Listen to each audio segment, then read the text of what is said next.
Number 1. Desmond Burks. Desmond Burks had an agreement with Devin Hoover. The agreement was simple. Desmond would show up, and Devin would pay him for his services. That was it. No strings attached. Or at least, that's how it was supposed to work. But somewhere along the way, Desmond started catching feelings. He asked Devin if he could move in. Devin said no. And that no is where everything started falling apart.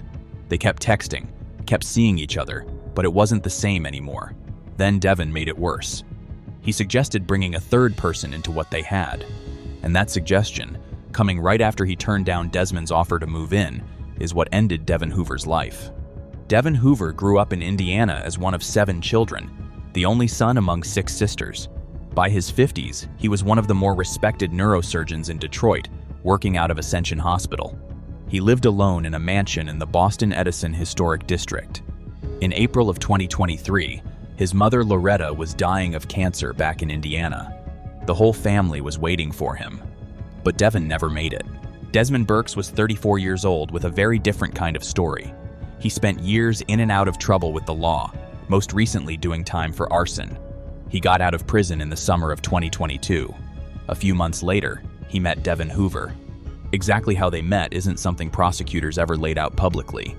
What they did say is that at some point in 2022, after Desmond got out of prison, the two men connected, and Devin started paying Desmond for sex. And they talked.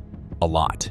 By the time investigators pulled Devin's phone records, they found roughly 4,000 text messages between the two of them. 4,000. At some point, Desmond told Devin he had feelings for him and asked to move in. Devin said no. Then Devin suggested bringing a third person into what they had. And prosecutors say that's what pushed Desmond over the edge. On April 22nd, 2023, Desmond showed up to that mansion on West Boston Boulevard and shot Devin twice in the back of the head. Then he wrapped Devin's body in a carpet and dragged it up to the attic crawl space on the 3rd floor of the house. He grabbed Devin's phone, his wallet, his cards, his keys, walked out the back door, got into Devin's white Range Rover, and drove away. And the first thing he did after leaving that house was go to the mall, Fairlane Mall in Dearborn, about 15 minutes away. He went shopping, bought jewelry, and used Devin's card to pay for all of it. In total, Desmond drained more than $30,000 from Devin's accounts. After leaving the mall, Desmond drove the Range Rover to Coyle Street in Detroit's Grandale neighborhood, about 5 miles from Devin's home. He pulled up along the curb, blocking a stranger's driveway, stepped out with a backpack, and walked off. Surveillance cameras caught the entire sequence. He limped as he walked away, the result of an old gunshot wound to the hip, and that detail would later help investigators place him at the scene. The next morning, a neighbor on Coyle Street called police about an SUV blocking their driveway. Officers responded and found a white Range Rover sitting there. As they got closer, they noticed blood inside the vehicle. They ran the plates, got Devin Hoover's name and address, and drove to his home on West Boston Boulevard. They knocked on the front door. No answer. They went around to the back and knocked again. Same thing. The driveway gate was wide open, and there appeared to be blood on the back door. They couldn't get inside that evening, so they left. The next day, April 23rd, Devin's family called police asking for a welfare check. Devin was supposed to be in Indiana with his dying mother, and he hadn't shown up. This time, officers got inside the house, and when they did, they found him in the attic crawl space on the 3rd floor, face down, wrapped in a carpet, 1 black sock on his foot, and 2 bullet holes in the back of his head. On April 28th, less than a week after Devin's body was found, police brought Desmond in for questioning. They held him for several days and let him go on May 2nd. They didn't have enough evidence to charge him yet. The investigation that followed took over a year. Wayne County prosecutor Kim Worthy later said it crossed 5 states and 3 countries. Part of what made it so difficult was that many of the people who knew about Devin and Desmond's relationship didn't want to talk. What those two men had was private, and witnesses were reluctant to get involved. And while all of that was going on, Desmond Burks was still out in the world. On April 17th, 2024, almost exactly 1 year after Devin's murder, he got into a road rage confrontation at the intersection of West Chicago Street and Greenfield Road in Detroit. The other driver was a 67-year-old man named Reda Saleh from the nearby city of Dearborn. Desmond punched him and left him in the street. Reda Saleh died from his injuries on May 11, 2024. Prosecutors were clear this was a separate case, but it tells you the kind of man Desmond Burks was while investigators were still building their case against him. On August 7th, 15 months after Devon's body was found, Wayne County formally charged Desmond Burks with first-degree premeditated murder. The evidence they'd spent over a year collecting was overwhelming.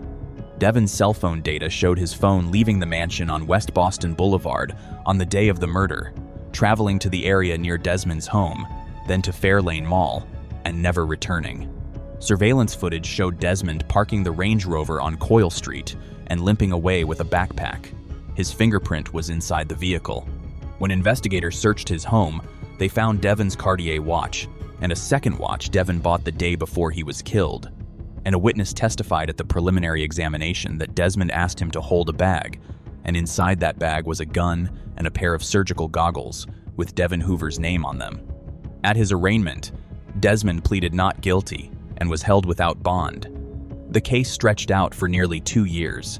By January of 2026, it was finally going to trial. The trial was expected to run 6 weeks and was expected to get deeply personal given everything about the relationship between these two men. But on Wednesday, January 21st, Desmond Burks entered a guilty plea. He pleaded guilty to second-degree murder, larceny, using a computer to commit a crime, and weapons charges in Devon's case. He also pleaded guilty to manslaughter for Reda Saleh's death. In exchange, the first-degree murder charge, which carried mandatory life without parole, was dropped. His own attorney said she didn't see it coming. Sentencing was set for February 20th, 2026. Desmond Burks walked into the Wayne County Criminal Justice Center that morning like he was arriving somewhere he wanted to be. He smiled at the cameras in the hallway. He waved. He threw up peace signs. When other family members gave their statements, he rolled his eyes and at one point started picking at his cuticles. At the end of the victim impact statements, Devon's sisters walked over and handed Desmond a Bible. He smirked at that too. Then it was his turn to speak. He said, "My name is Desmond Burks. I'd like to say I'm not a murderer and not a killer, a regular person like everybody in this room. I'm not gay, as the prosecutor wants me to be. Not a gang member. I love sports. I'm a people person. And I didn't intentionally mean to kill the guy in the road rage. It was a slap, not assault. Sorry about what happened. I can't bring it back. About the doctor stuff, just because I took the plea don't mean I did it. I'm tired of people saying I'm some gay killer or a gay person and a gang member in the same breath. That doesn't even make sense. It's impossible." Judge Cusick let him finish. Then he called Desmond out for smirking and rolling his eyes through every victim impact statement and told him that what he witnessed from Devon's family that morning was profound. He sentenced Desmond to 35 to 60 years in prison for Devon Hoover's murder, with a consecutive 5 years on the weapons charge, 10 to 15 additional years for Reda Saleh's death. At minimum, Desmond Burks will be well into his 80s before he is eligible to walk out of prison. Number 2, David Meza. David Meza was living 2 completely different lives, and he was good at it. In one, he was Taylor's boyfriend, her high school sweetheart, the father of her unborn child, an accountant with a wealthy client named George who kept sending him expensive gifts. In the other, he was a male escort and adult film actor in San Diego, and the wealthy client named George was actually a Texas retiree named Jake Marandino, who was deeply in love with him and had no idea any of this was happening. For 2 years, David kept both worlds running without letting them cross. But by early 2015, Taylor was weeks away from giving birth, and Jake was about to close on a condo he expected David to move into with him. But David couldn't move into that condo. He had a pregnant fiancée at home who didn't even know Jake existed. And once the deal closed, Jake would start asking questions. So David decided the cleanest solution was to make sure Jake wasn't around to cause any problems. Jake Clyde Marandino was 52 years old, a retiree from Texas who inherited his money from his parents. They built their wealth through the oil industry and property. Jake liked to travel, liked to spend money on the people he cared about, and by all accounts was a generous, warm person who trusted people easily. In June of 2013, he was passing through San Diego, staying at a hotel in the Pacific Beach neighborhood, when he came across a Craigslist ad for male escort services. He responded to it. He paid $100, and the man who showed up to that hotel room was David Enrique Meza, 23 years old, from Imperial Beach on the southern end of San Diego County. Jake liked him immediately. He didn't want it to be a one-time thing. And David, who at that point was already in a relationship with a teenage girl named Taylor Langstow, was happy to keep seeing Jake, as long as Jake kept paying. Except Jake didn't see it that way. To him, what they were building was a relationship. He started visiting David in San Diego regularly. He started spending serious money on him. Over the next 2 years, Jake put over $100,000 into David Meza, a $45,000 sports car, 2 other vehicles, a motorcycle, clothes, travel, dental work, thousands in cash. He added David to his bank account, and at some point, he sat down in a hotel room and wrote out a will on hotel stationery, leaving David everything he owned. David, meanwhile, told Taylor that Jake was a client named George. He told her George was sick, dying of cancer, and that the cars and cash were perks from his accounting work. Taylor believed him. She was in love with the man she thought she was going to marry, and she had no idea he was an escort or an adult film actor, or that George was very much alive and completely in love with her fiancé. David played both of them perfectly. He told Jake he loved him. He sent Jake text messages professing his feelings. Prosecutors later said David was, in their words, gay for pay, and that every declaration of love he made to Jake Marandino was a lie designed to keep the money flowing. To Taylor, he sent different messages. One of them read, "Be patient. The reward will be great. One day we'll have more than we need." Taylor thought he was talking about their future together. In fact, he was talking about Jake's money. Because by this point, David Meza knew exactly what he wanted. Jake was in the process of buying a luxury oceanfront condominium at Palacio del Mar in Rosarito, Mexico, just across the border from San Diego, a property worth $273,000. And David was named as the beneficiary.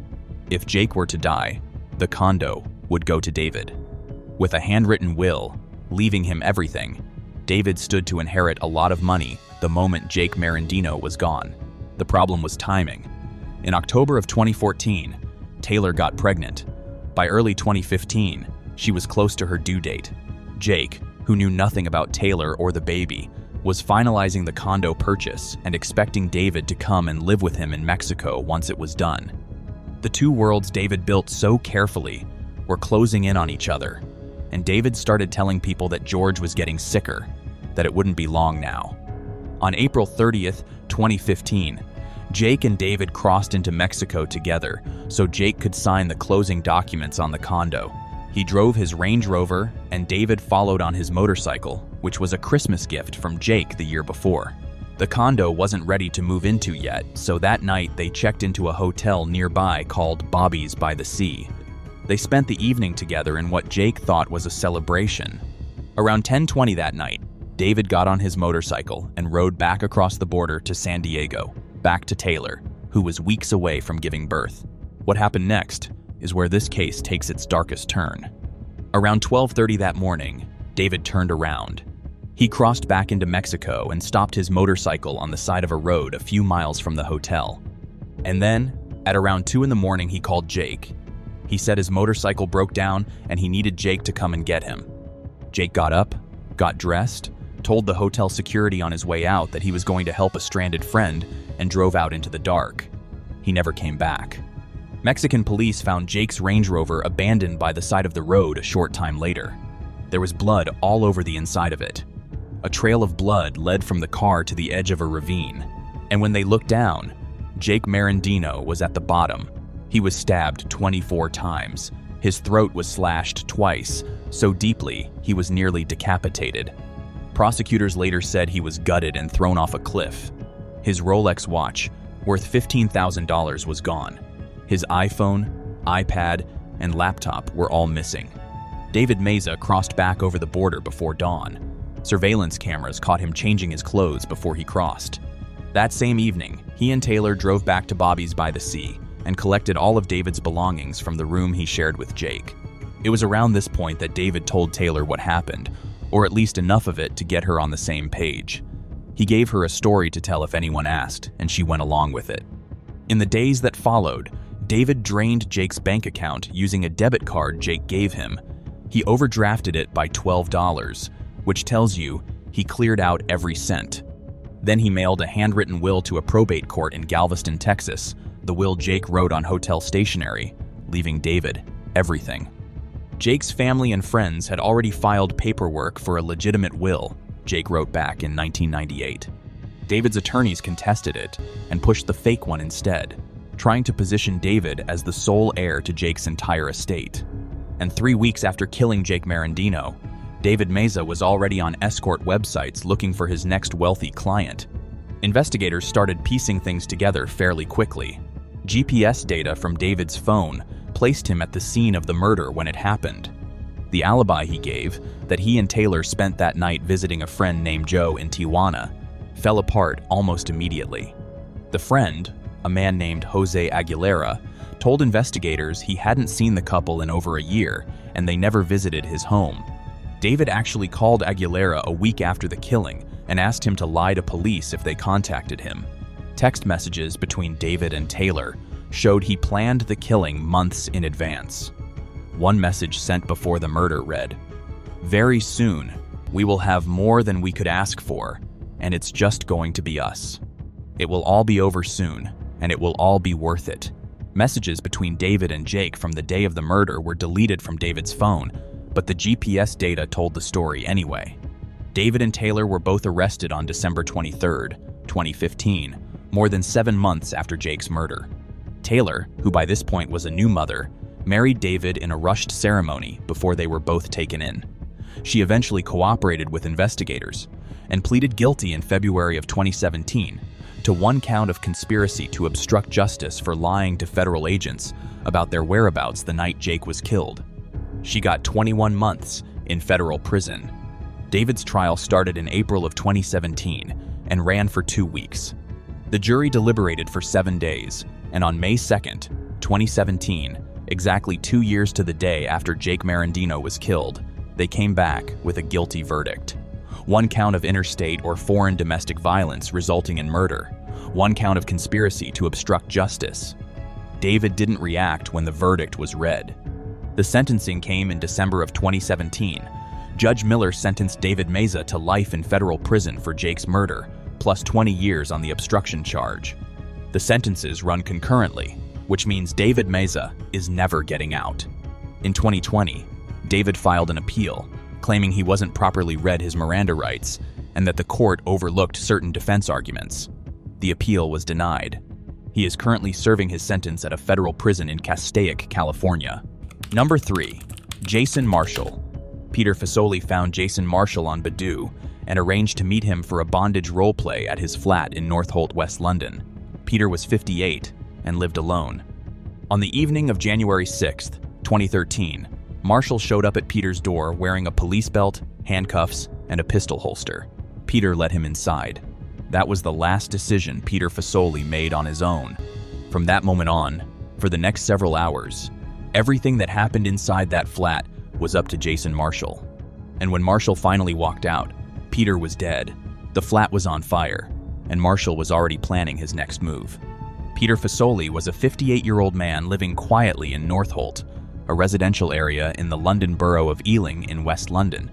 He lived alone, kept to himself, and used Badoo to connect with people for private encounters. In early January of 2013, he matched with Jason Marshall.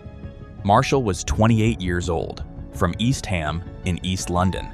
He told Peter he was interested in a bondage roleplay scenario involving law enforcement. Peter agreed.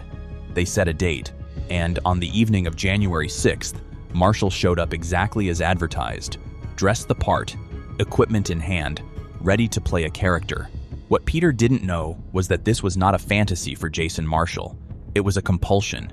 Jason Marshall had been arrested multiple times before this night for impersonating police officers.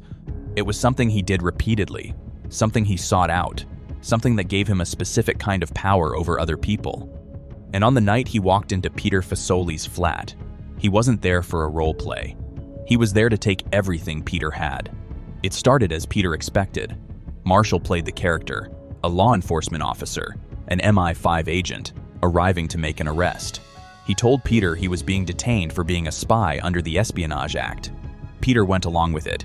He stripped. He let Marshall hogtie him, gag him, and put handcuffs on him. A webcam inside the flat was recording the whole thing. And for a while, according to what investigators later pieced together from that footage, Peter was going along with the scenario willingly. But at some point, Peter withdrew his consent. Whatever he signed up for, this wasn't it anymore. But Marshall kept going anyway. He pulled out a knife and threatened Peter, told him he would cut his tongue out. He forced Peter to give up his PIN numbers. Then he left the flat, went to a nearby ATM, and used Peter's card to withdraw cash. He came back, and when he returned, he wrapped cling film around Peter's head and suffocated him. Peter Fasoli begged for his life, but it didn't matter. The webcam recorded all of it, 7 hours in total, from the moment Marshall walked through the door to the moment Peter stopped breathing. Marshall stole 800 pounds in cash from the flat. Then he set it on fire, walked out, and left. The fire brigade arrived on January 7th to reports of a fire in Northolt. Peter was found unresponsive, taken to hospital, and pronounced dead on arrival. When investigators looked at the scene, they found matches near Peter's body, no obvious signs of forced entry, and no clear evidence that the fire was deliberate. A pathologist confirmed that Peter died in part from asphyxiation, but because the flat burned, the restraint marks on his body burned with it. There was nothing obvious to suggest this was anything other than an accident. An inquest in August of 2013 recorded a verdict of accidental death. Role play gone wrong, they said. Case closed. Meanwhile, Jason Marshall was gone. He used Peter's bank cards to book a flight to Rome and left the country. And what he did when he got there made it clear that Peter Fasoli was not a one-time thing. In Rome, Marshall went back on Badoo. He found another man, a 67-year-old tour operator named Vincenzo Iale, and arranged to meet him. Later that same month, January 2013, Vincenzo was found dead, strangled with a ligature around his neck. Marshall stole his bank card and his car. On February 2nd, 2013, Rome police were called to Vincenzo's home after neighbors noticed the lights in the house were on for over a week. They found him dead. A post-mortem confirmed he was dead for at least a week. There was no sign of forced entry, which told investigators Vincenzo knew his attacker. When police checked Vincenzo's phone, they found contact with a British man named Jason Marshall. They put Marshall under surveillance and watched him use Vincenzo's bank cards at cash machines across the city. But before they could bring him in, Marshall struck again. On February 3rd, he arranged another Badoo meetup, this time with a 55-year-old man named Umberto Gismondi. He attacked Gismondi with a truncheon and pepper spray. Neighbors heard screams. Police arrived to find Gismondi barely alive. He told them his attacker was Jason Marshall. Police tracked Marshall using the GPS signal from his phone and arrested him. When they searched him, they found items of disguise to support his law enforcement persona, personal items taken from Gismondi, and things that connected him to Vincenzo Iale's murder. Marshall went on trial in Rome in March of 2014. Throughout the proceedings, he continued to insist he was a real MI5 intelligence agent. Psychiatric reports produced during the trial showed he had a personality disorder, Asperger's syndrome, psychosis, and delusions. In July of 2014, the Italian court found him guilty of murdering Vincenzo Iale and the attempted murder of Umberto Gismondi. He was sentenced to 16 years in an Italian prison. And Peter Fasoli's death was still officially an accident. That changed when Peter's nephew found the hard drive. At some point after Peter's death, hard drives from Peter's flat were passed along to friends and eventually made their way to the nephew. On those drives was the webcam footage, 7 hours of it, showing everything that happened inside that flat on the night of January 6th. The nephew handed it to police. And what investigators saw on that footage made the accidental death verdict impossible to sustain. The Metropolitan Police reopened the case. They identified Marshall from the footage, tracked him to the Italian prison where he was already serving time, and began the process of bringing him back to the UK. On February 15, 2017, more than 4 years after Peter Fasoli's death, Jason Marshall was extradited to Britain and arrested as he landed at Heathrow Airport. His trial at the Old Bailey in London started on July 31, 2017. The footage spoke for itself. Marshall told the court during proceedings that he had been trying to terrify Peter Fasoli, in his words, with the prospect of torture. On August 9, 2017, the jury found him guilty of murder and arson. Sentencing came on September 26th. Judge Nicholas Hilliard, QC, told Marshall he felt no remorse whatsoever for what he did. He sentenced him to a minimum of 39 years in prison. Jason Marshall is currently held at HMP Frankland, a maximum security prison in County Durham, in the north of England. He won't be eligible for parole until 2056. By then, he'll be in his 70s. Number 4. Miranda Barber. Miranda Barber posted a Craigslist ad on November 11, 2013, offering sex for money. Troy LaFerrara saw the ad and reached out. They agreed on $100 and a meeting spot, a mall parking lot in Hummel's Wharf, Pennsylvania.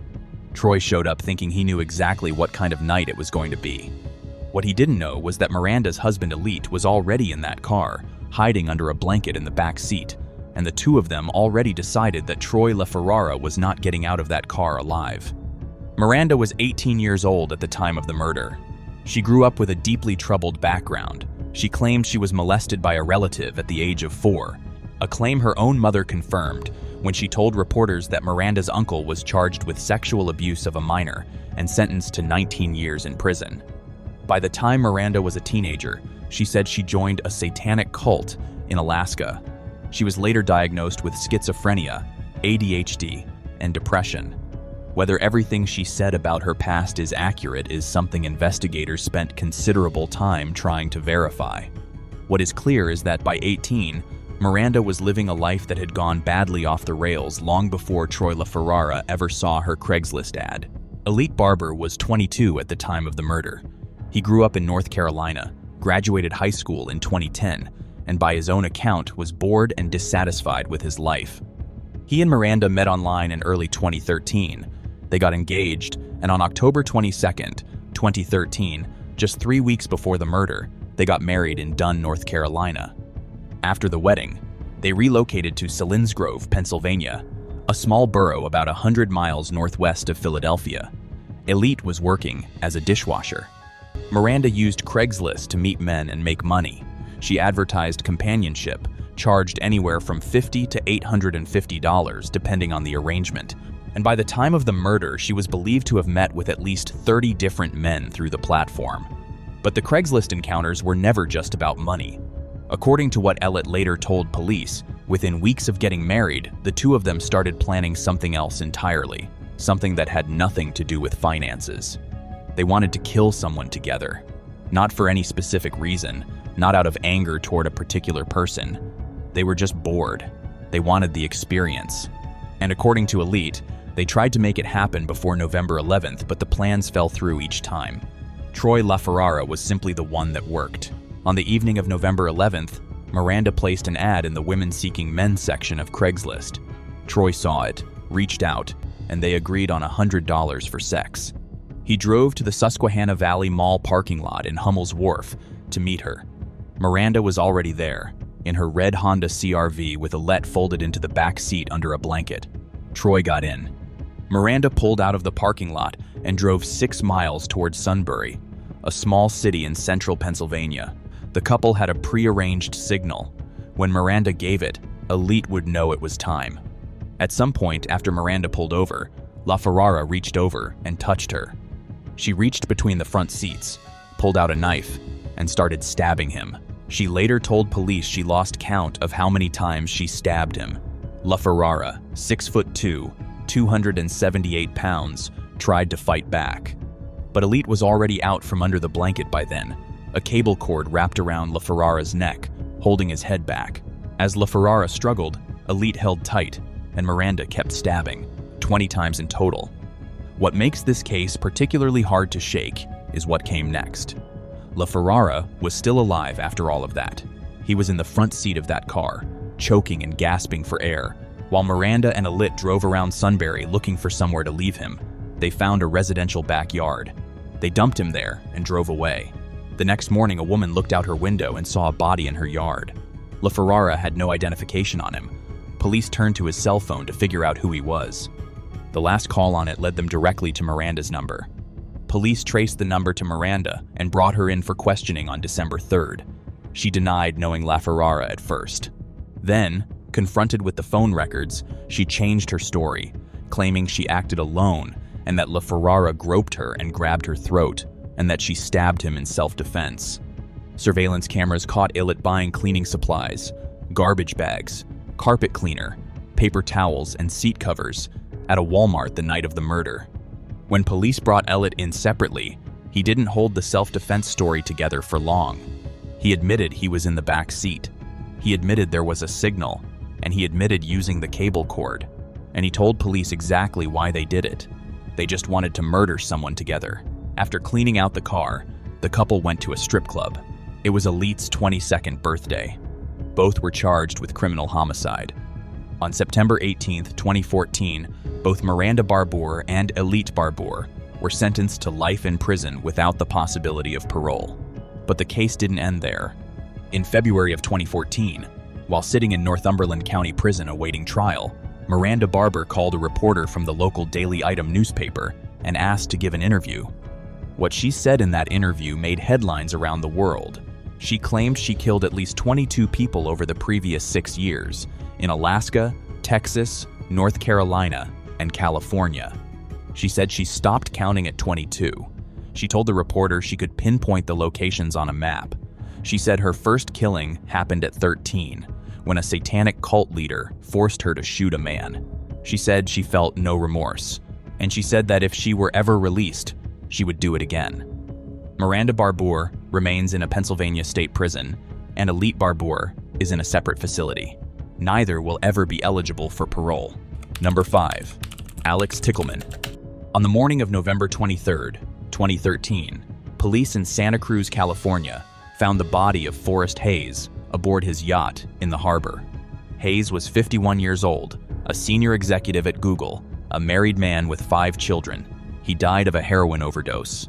But when police looked around the cabin, they noticed 2 wine glasses, and that detail told them everything they needed to know. Somebody else was on that boat the night Forrest Hayes died. Finding out who and what she did before she left is what turned a drug overdose into one of the most talked about cases in Silicon Valley history. Alex Tickleman was born in Canada, but grew up in Georgia, where she went to high school in North Fulton County and spent 2 semesters at Georgia State University before things went a different direction. By her mid-20s, she was advertising herself online as a high-end escort, describing herself on social media as a model, stylist, writer, and exotic dancer. She was attractive, she was smart, and she knew exactly how to find wealthy men willing to pay for her company. The website she used most was seekingarrangement.com, a sugar daddy platform where men with money connect with young women looking for arrangements. Forrest Hayes found her there. But before Tickleman ever met Hayes, there was another man. His name was Dean Riopel. He was 53 years old, the owner of The Masquerade, a popular music venue in Atlanta known for rock, punk, and metal acts. He and Tickleman dated for around 2.5 years and lived together on his ranch in Milton, just outside Atlanta. Riopel also housed dozens of exotic monkeys on the property, which Tickleman apparently loved. By September of 2013, things between them were falling apart. There was a domestic incident at the Masquerade one night. Riopel called police after Tickleman bit him, threatened to hit herself, and told him she would tell police he beat her. A neighbor confirmed hearing the threat. Officers showed up, heard both sides, and charged Tickleman with battery. Less than 2 weeks after that, on September 17th, Tickleman called 911 in a panic. She said Riopel was unconscious and not responding. She told the dispatcher he had been on a bender for the last few days. She said she did not know what he took or how much. Riopel was taken to hospital. He died days later when he was taken off life support. The autopsy found toxic levels of heroin, oxycodone, and alcohol in his system. His death was ruled an accidental overdose. Tickleman walked away without a charge. A few weeks later, she packed up and left Georgia for California. Around October 30th, 2013, Tickleman arrived in California to stay with her parents. She went straight back online and started advertising herself again.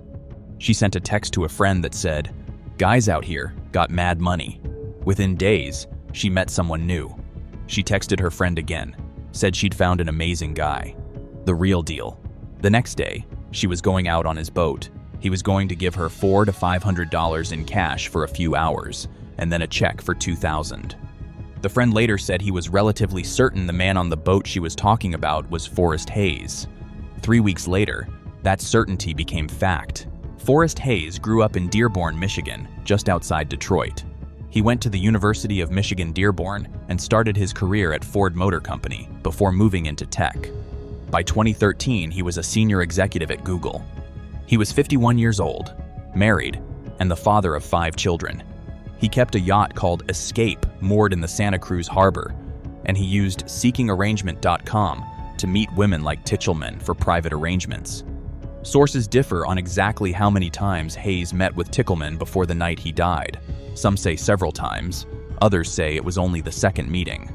Tickleman later said Hayes was very adamant about using heroin that night. She also said she did not know he spent the hours before she arrived drinking and taking Valium, and that if she knew that, she would never have let him take anything. She said she injected herself first. Then she injected Hayes, and within moments, he lost consciousness. Tickleman moved through that cabin like a person who had somewhere to be. She stepped over Hayes's body. She finished her glass of wine. She lowered a blind on one of the cabin windows. And then she gathered her things and walked off the yacht. She did not call 911. Hayes was left alone on the floor of that boat, and he was dead before morning. Tickleman's version is that she panicked, that she was drunk, on Valium, and also on heroin herself, that she tried to revive Hayes, and when she could not, she convinced herself he was just passed out, because she said she knew people who took drugs and did not wake up for 24 hours. She called it wishful thinking. The footage told a different story. What police saw when they reviewed it was not panic. It was someone who knew what she was doing and made a decision to leave. The next morning, when police found Hayes's body, the 2 wine glasses were the first sign something was wrong. From there, the investigation moved quickly. Surveillance footage from around the harbor identified a woman coming and going from the yacht. Bank records and social media activity helped investigators narrow down who she was. Within weeks, they knew they were looking for Alex Tickleman. The problem was getting to her before she left California. By the following summer, Tickleman was posting on Facebook that she was planning to head back to Georgia. Santa Cruz police knew that if she left California, getting to her would be a whole different problem. So they did exactly what Hayes did to find her in the first place. They built a fake profile on seekingarrangement.com, posed as a wealthy sugar daddy, and asked Tickleman to meet them at the Seascape Hotel in Northern California. She showed up. And on July 9th, 2014, 8 months after Hayes died on that boat, Alex Tickleman was arrested and charged with manslaughter. After Tickleman's arrest, police in Milton, Georgia, took another look at Dean Riopel's death. The similarities were difficult to ignore. 2 wealthy men, 2 heroin overdoses, the same woman present for both.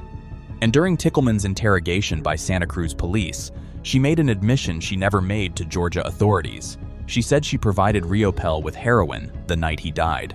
That statement, which she kept from Georgia police when she called 911, was the thread that eventually unraveled into a separate investigation. On May 19, 2015, Tickleman avoided trial by entering a guilty plea. She pleaded guilty to involuntary manslaughter, administering a controlled substance, possession of a controlled substance, destroying or concealing evidence, and engaging in prostitution. A Santa Cruz County Superior Court judge sentenced her to 6 years in prison, but she served only 3 years. On March 29, 2017, Tickleman walked out of the Santa Cruz County Jail. ICE agents were waiting for her on the other side.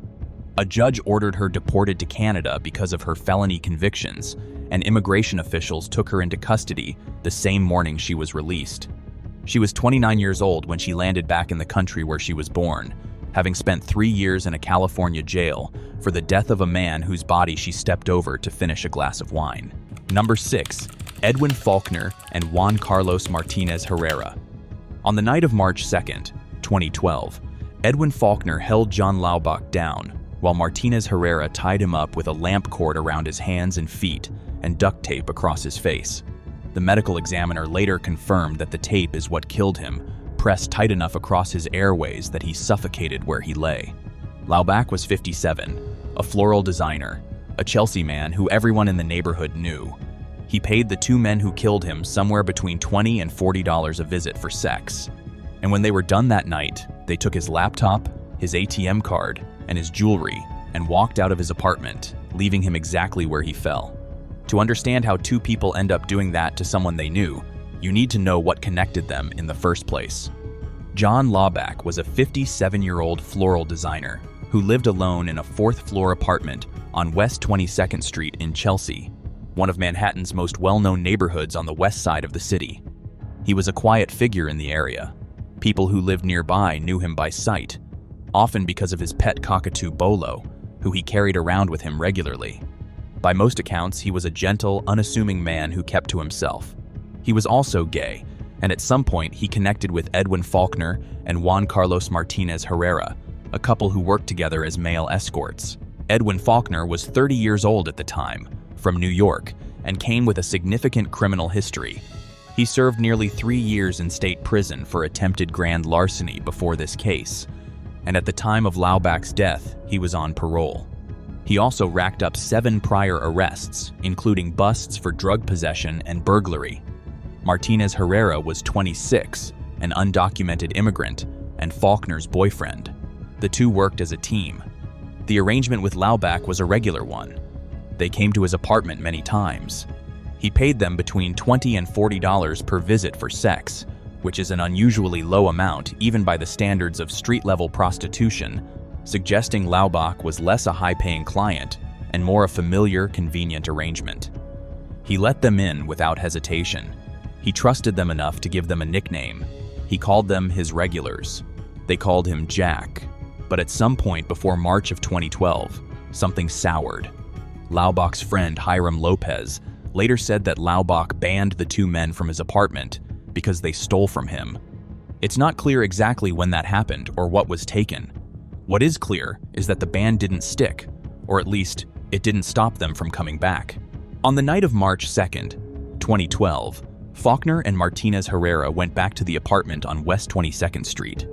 What happened inside that apartment that night is something that 2 sources describe differently. Faulkner claimed in a written statement to police that Laubach died during consensual rough sex, specifically during erotic choking. But the medical examiner told a different story entirely. The deputy chief medical examiner confirmed that the mechanism of death was asphyxiation, caused by the tape ligature applied to Laubach's head and face, meaning it was the duct tape that killed him, not the choking. The binding came before death, not after.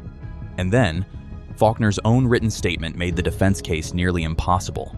In a handwritten account filled with misspellings that he gave to police after his arrest, Faulkner wrote, and this is a direct quote, "I decided that we would tie Jack up and make it look like kinky sex gone bad." That sentence is the whole case in one line. After Laubach was dead, the 2 men moved through his apartment and took what they came for: his laptop, his jewelry, his ATM card. Then they left. Surveillance cameras at a bank nearby caught them using Laubach's card shortly after the killing. More cameras caught Faulkner walking past a building near the apartment, carrying a small briefcase that investigators believed contained the laptop. Some of the jewelry ended up at a local pawn shop, where it was later recovered. Then they left New York entirely. They boarded a bus and headed south to Florida, eventually ending up in Orlando. Back in Chelsea, it wasn't until just before 8 that evening that anyone found John Laubach. He was in his bed, naked, bound at the hands and feet with a lamp cord, face covered with duct tape. Police responded, and the scene was immediately clear. This was not an accident. This was not a sex encounter gone wrong. Someone tied this man up and left him to suffocate. Investigators started putting the pieces together. By March 15th, 13 days after the killing, NYPD investigators tracked Faulkner and Martinez Herrera to Orlando and arrested them. They were extradited back to New York 2 days later and charged with murder on March 17, 2012. What followed was nearly 4 years of court proceedings. Both men were remanded to Rikers Island while the case moved through the system. The defense tried to argue that Laubach's death was accidental, that he was a willing participant in rough sex that went wrong. Martinez Herrera took the stand and described the arrangement in explicit detail, saying Laubach liked to be choked and liked an arm around his neck. But the medical examiner's findings directly contradicted the idea that the binding was consensual or post-mortem, and Faulkner's own statement destroyed whatever credibility the accident defense might have had. On October 22, 2015, a jury at Manhattan Supreme Court found both men guilty of first-degree murder. Sentencing came in January of 2016. Justice Whitner sentenced both men to 25 years to life in prison. Edwin Faulkner and Juan Carlos Martinez Herrera will spend the rest of their natural lives behind bars. Number 7. Rebecca Auburn. Rebecca Auburn was 35 years old and working as a sex worker in Northeast Columbus, Ohio, when she started killing her clients. The first was Joseph Crumpler, a 30-year-old man from Columbus. He died on January 15, 2023. She gave him fentanyl, and when he lost consciousness, she took what she could find and left. She did the same thing to Robert Snoke in April, took his car and his credit cards. She did it to Wayne Aiken on his 64th birthday. She did it to Guy Renda Jr. in June. 4 men dead in 5 months, all by the same method, and it only stopped because a 5th man survived. Rebecca Auburn grew up and lived in Columbus, Ohio. She was 35 years old by the time this case came to light, but the life that led her to Northeast Columbus in 2023 started falling apart long before that. Her attorney later told the court she spent years being trafficked and sexually exploited before any of this happened, that she was not new to being used by men, that it was the world she lived in, not one she chose. By the time of the killings, she was also deep into drug addiction. At some point, whatever Rebecca Auburn went through stopped being something that happened to her and became something she was doing to other people, and 4 men paid for that with their lives. The method was the same every time. She met men for paid sex encounters in Northeast Columbus, and at some point during the encounter, she gave them fentanyl. One thing investigators learned early on was that she mixed it into a crack pipe on at least one occasion, meaning the men she was with had no idea what they were taking. When they lost consciousness, she went through their stuff and left them where they fell. Joseph Crumpler was the first. He was 30 years old, and he died on January 15, 2023, in the 2900 block of Azelda Avenue in Columbus's North Linden neighborhood. The turning point in the case came from Auburn herself. Eventually, she went to Columbus police and admitted she had given a man drugs that led to his death, then stole from him while he was incapacitated. That confession led to her arrest in September of 2023 on a single murder charge. At that point, nobody outside the investigation knew there were more victims. Robert Snoke was the second. He was 54. He died on April 1st, 2023. Auburn took his car and his credit cards when he lost consciousness. His stolen car was one of the things that eventually helped investigators connect the dots. The third was Wayne Aiken. He was 64 years old, and he died on April 13th, his birthday. His family didn't find out until 4 days later, when he was officially declared dead. By that point, his daughter Kristen had already heard something that should have alarmed investigators much sooner.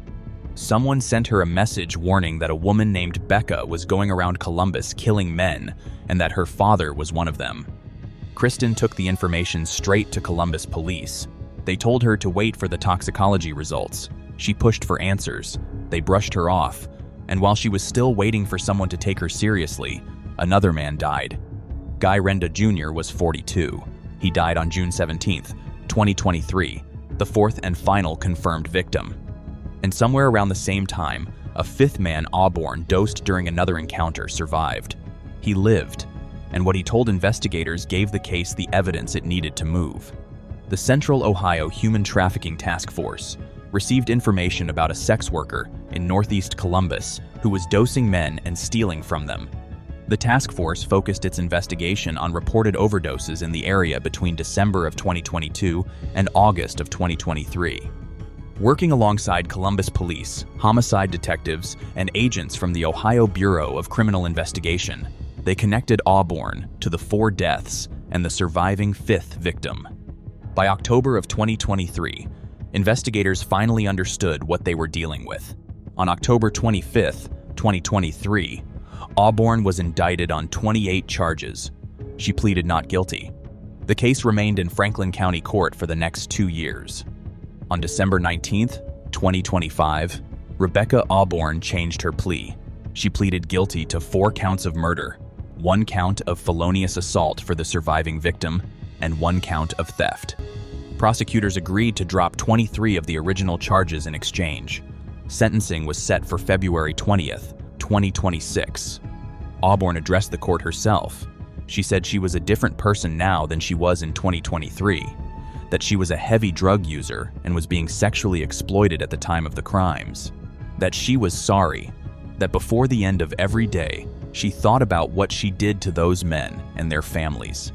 Franklin County Judge Karen Phipps sentenced Rebecca Auburn to 4 consecutive life terms, 1 for each man she killed. Each term carries a parole eligibility of 15 years. Because they run back-to-back and not at the same time, Auburn must serve all 60 years before she can apply for parole. Number 8. Michelle Comiskey. Michelle Comiskey drove through a snowstorm from Nevada to Sacramento on the night of March 6, 1991. She told Philip Inhofer she was coming to move in with him. She was 19 years old, and he was 58, a retired Air Force veteran who met her through an escort service and fell completely for her.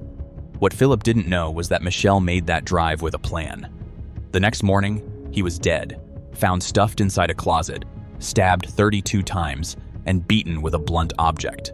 And his red Mercedes was gone. The story starts with Philip Inhofer. He spent his career in the United States Air Force before retiring and taking a civilian job as a civil servant at McClellan Air Force Base, just outside Sacramento. He was recently divorced from his second wife and living alone in a mobile home in Natomas, a neighborhood in North Sacramento. He moved back to Sacramento to be closer to his family. By most accounts, he was a quiet, decent man who enjoyed his retirement, but he was lonely, and loneliness is what led him to Michelle Comiskey. Michelle was 19 years old and worked under the name Jade Cabading when she worked as an escort. She ran away from home at 14, and by the time she crossed paths with Philip, she had an extensive arrest record and was addicted to cocaine and LSD. She worked at the Mustang Ranch, a legal brothel located outside Reno in Nevada, where she met men who paid for her company. Philip found her through an escort service and became completely taken with her. He was infatuated with her. Michelle, on the other hand, didn't care about him. She was there for the money. From the beginning, Michelle wanted 2 things from Philip: his money and his car. The car was a red Mercedes that Philip loved so much. He refused to sell it, and he refused to give it away. Michelle kept pushing for the car and the money. Philip kept saying no. He wasn't a wealthy man, just a comfortable retiree living within his means, and at some point he made that clear. But none of that stopped him from inviting her to move in with him, and she said yes. On March 6, 1991, Michelle left the Mustang Ranch in Nevada and drove through a snowstorm to Philip's mobile home in Sacramento. A friend made the drive with her. Philip was happy when she showed up. He thought she was there to start a new life with him. What he didn't know was that Michelle made that drive with a plan already worked out. She originally planned to use rat poison. At the last minute, she switched to a knife. At some point that same night, inside Philip's mobile home on Gardendale Road, Michelle stabbed him 32 times and beat him with a blunt object. Neighbors heard a thumping noise before everything went quiet. She stuffed his body in the closet, took some towels, and cleaned up the blood, and spent the night in the house. The next morning, she got into his red Mercedes and drove away. On March 7th, Philip's boss at McClellan Air Force Base called Philip's son Henry because Philip hadn't shown up to work. That wasn't like him. When Henry drove over to the mobile home, he noticed the car was gone and the lights were off. He went inside and found blood everywhere. He called out. No one answered. Then he opened the closet and found his father dead inside. By the time investigators reached the scene, Michelle was already in Los Angeles. She drove south in the red Mercedes, then kept going toward Phoenix. Somewhere along the way, she painted the car silver. Maybe she thought it would make the car harder to recognize, or maybe she was following instructions from someone or something she believed in. There's a detail later in the case that points in that direction. Either way, repainting the car was the decision that ultimately brought her run to an end. Investigators contacted the FBI for help and released information to the media. That's when the nickname appeared. Sacramento reporters started calling her Batgirl, not because of anything she did in the crime itself, but because of her tattoos. 2 bat tattoos on her arm and a tattoo of a vampire bite with blood droplets on her neck. And for a short time, in early 1991, Batgirl was the most talked about fugitive in California.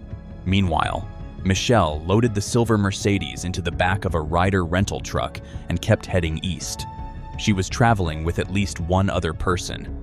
At some point, they ended up in Biloxi, Mississippi, almost as far from Sacramento as you can get without leaving the continental United States. That's where the run finally came to an end. A police officer in Biloxi pulled over the Ryder truck during a routine traffic stop. Inside were 2 young women.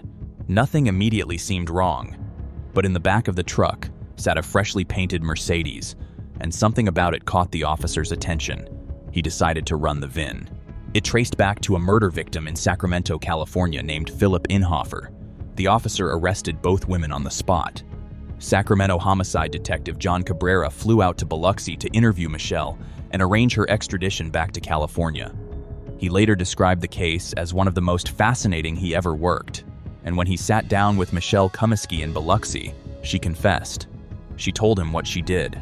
She told him about the stabbing, about cleaning up, about spending the night in the house.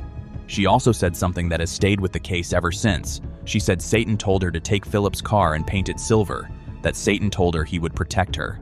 She was extradited back to Sacramento and charged with first-degree murder. Michelle Comiskey went to trial, and a jury found her guilty. She was sentenced to 25 years to life in prison, plus 1 additional year for extreme violence. Investigators also dug into Michelle's past once they had her in custody. What they found was disturbing even by the standards of the case they were already prosecuting. A previous husband believed she tried to poison him with rat poison. He got seriously ill while they were together and suspected her. Another allegation claimed she once threw a radio into a bathtub while one of her previous husbands was inside, an apparent attempt to electrocute him. Neither allegation led to any charges because there wasn't enough evidence. But friends of Michelle told investigators she worshipped Satan and black magic and that she tried to kill every man she was ever involved with. On December 26, 2019, the California Board of Parole Hearings granted Michelle Comiskey parole after nearly 30 years in prison. Under California law, the decision goes through a 120-day review by the board's legal office, followed by a 30-day review by the governor's office. If the governor takes no action, the inmate is released. The governor took no action. By around May of 2020, Michelle Comiskey walked out of a California state prison. She has since changed her name and faded from public view. Number 9. Alicia Walker. January 18th, 2014 was not the first time Alicia Walker went to Alan Filan's home in Orland Park, Illinois. It was the third. He found her on Backpage.com, and over 2 previous visits, he paid her around $1,000 in total. She knew him well enough to text him the afternoon of the 3rd visit and say, "Okay, baby, give me a min, getting dressed, be to you soon." But that 3rd visit ended differently from the first 2. Filan ended up dead on his kitchen floor with 14 stab wounds, and Alicia Walker was already on the highway heading for Indiana before anyone knew he was gone. Alan Filan was 61 years old and spent 39 years teaching at Brother Rice High School. People who knew him described him as popular but gruff, the kind of teacher students remembered long after they graduated. He lived alone in a home in Orland Park, a suburb about 25 miles southwest of Chicago. He used Backpage.com to find company. It was a part of his life that his colleagues and students knew nothing about. Alicia Walker was 20 years old, from Akron, Ohio, and worked as an escort under the name Kellis. She had a history of prostitution, battery, and drug arrests by the time this case came to light. When Filan first reached out to her through Backpage.com, She went to his home, and the arrangement worked the way it was supposed to.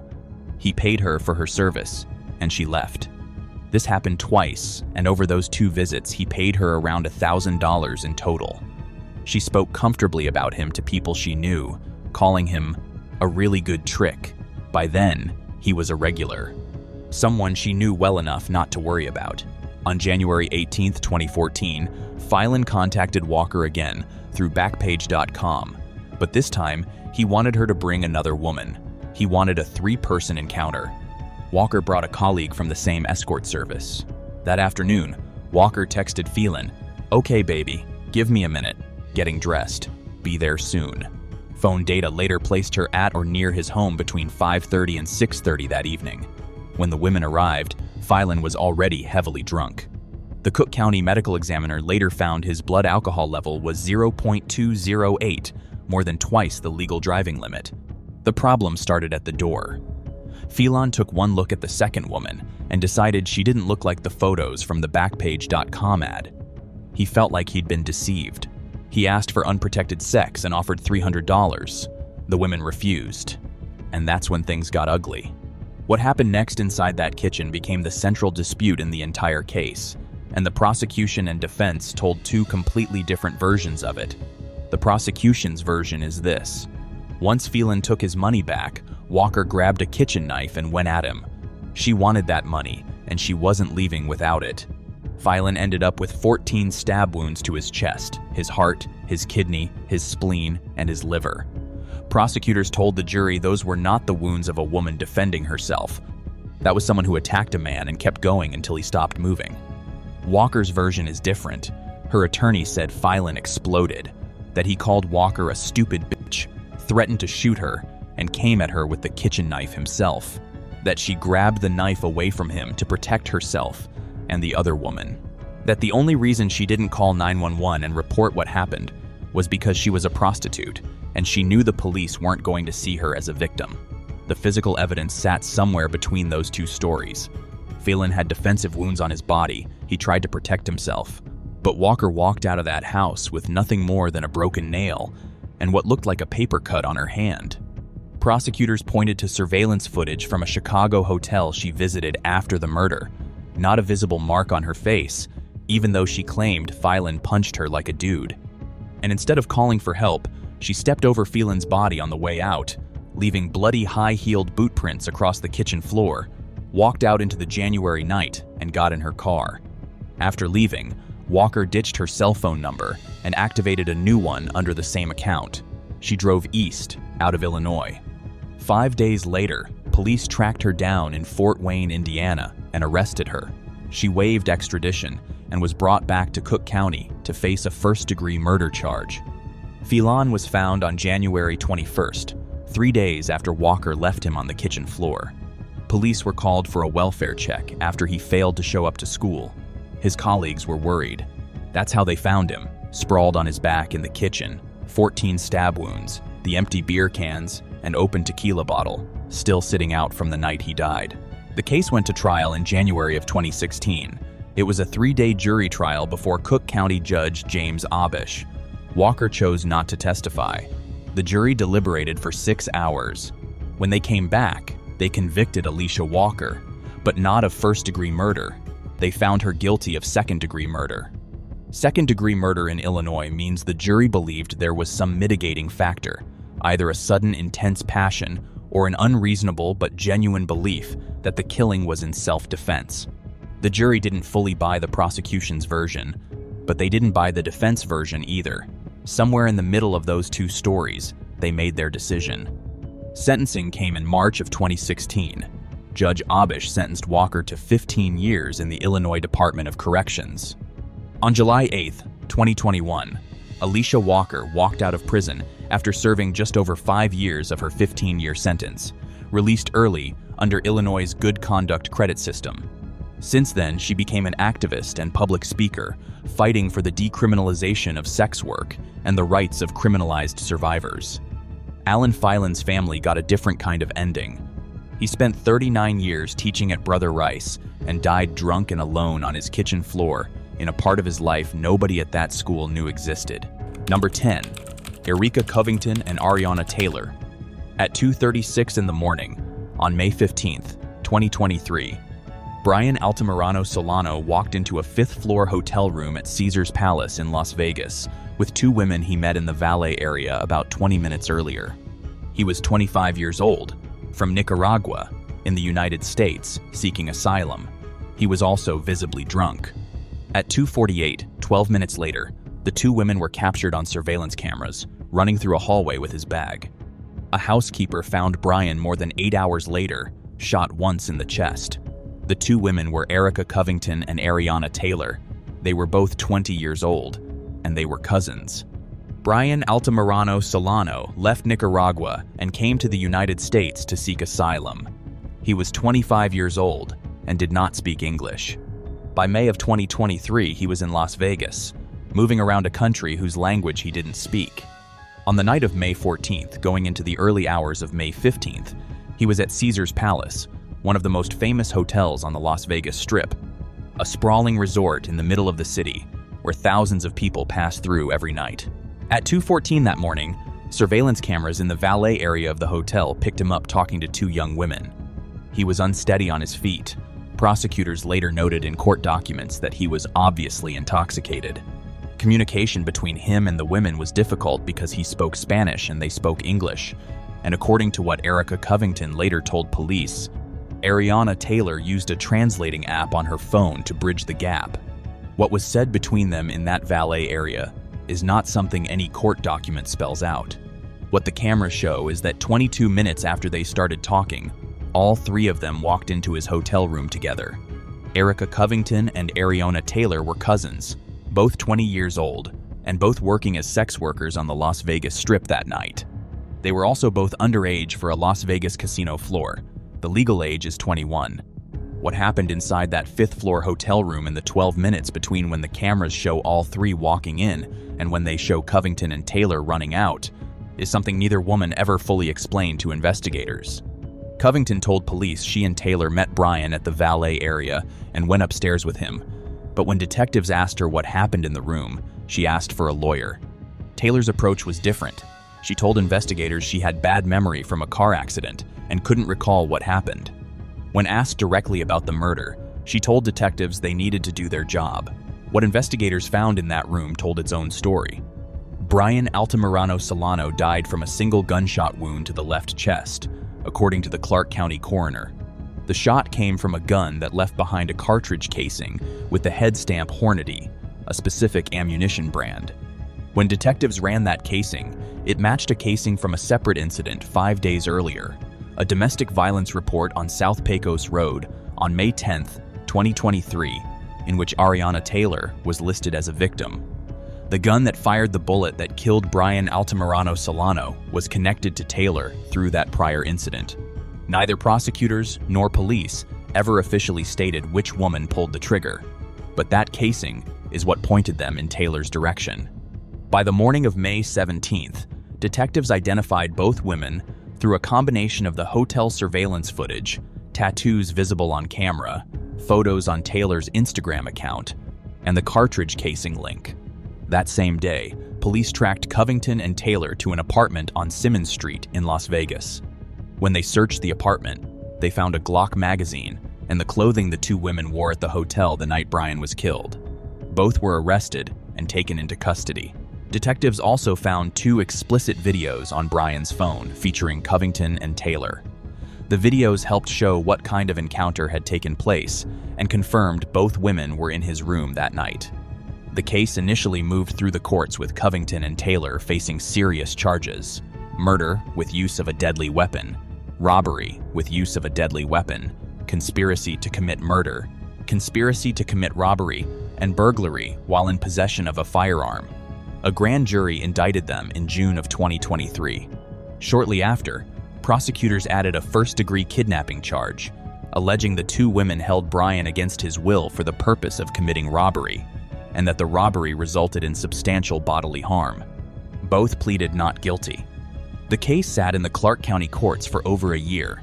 In November of 2024, both women changed their pleas. Erica Covington and Ariana Taylor pleaded guilty to second-degree murder and robbery with a deadly weapon, In exchange, 23 of the original charges were dropped. Sentencing was set for January 23, 2025.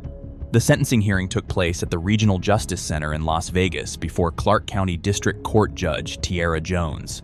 Judge Tiara Jones sentenced both women to 10 to 25 years in the Nevada Department of Corrections. With credit for time served, since their arrest in May of 2023, both women are eligible for parole in 2033. Brian Altamirano Solano left Nicaragua to find safety. He made it to Las Vegas, to a hotel room on the 5th floor of one of the most recognizable buildings in America, and he died there 12 minutes after walking in with two strangers who spoke a different language and used a phone app to talk to him. Every person in this video made an arrangement with someone who trusted them. Some killed for money, some killed after being rejected, and some killed simply because they wanted to. But every one of them made a choice, and every one of them got caught. Let me know in the comments which case stuck with you the most. And if you haven't subscribed yet, subscribe and turn on notifications for more deeply researched true crime stories. I'll see you in the next one.